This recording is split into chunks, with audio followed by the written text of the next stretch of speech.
Quelle politique éducative dans un centre de loisirs ou comment les animateurs doivent-ils gérer certains comportements violents chez les jeunes?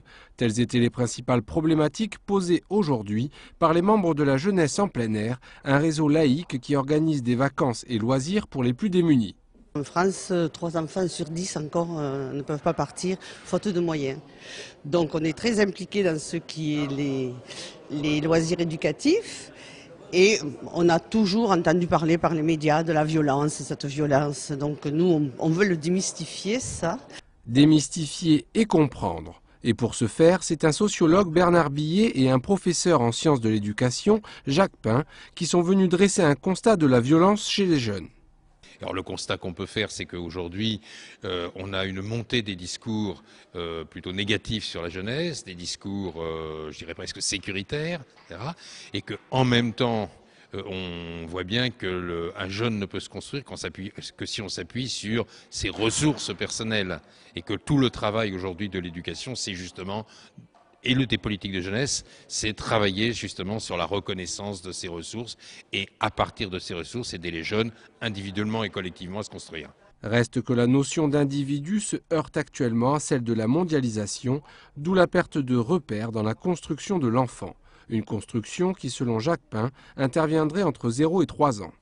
L'éducation à l'école est très importante, mais comme cette journée veut le montrer, il n'y a pas que l'éducation à l'école. Il faut retourner en direction des familles, il faut retourner aussi vers les associations, il faut travailler dans la dimension d'une complémentarité associative, d'un travail de terrain dans laquelle, dans des municipalités, dans des quartiers, dans des endroits problématiques ou non, les personnes se mettent en groupe, en collectif, pour essayer de restaurer une image éducative. Parce que le vrai problème aujourd'hui, c'est ce que j'appelle moi la micro-éducation, c'est-à-dire d'avoir une formation des attitudes, un travail d'attitude, un travail de démocratie à la base, qui fait que la société puisse réapprendre les mécanismes qui sont les nôtres pour vivre en groupe et vivre en société.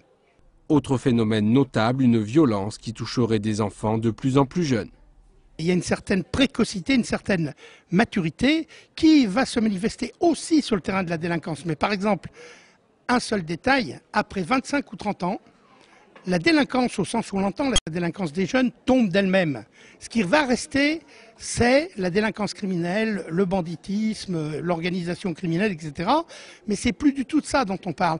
On pourrait se dire que la délinquance est un passage obligé de la jeunesse qu'il faut encadrer, contrôler et qu'il faut éduquer, mais qu'après tout, c'est un phénomène de mutation mondiale aujourd'hui et qu'il faut le prendre comme tel.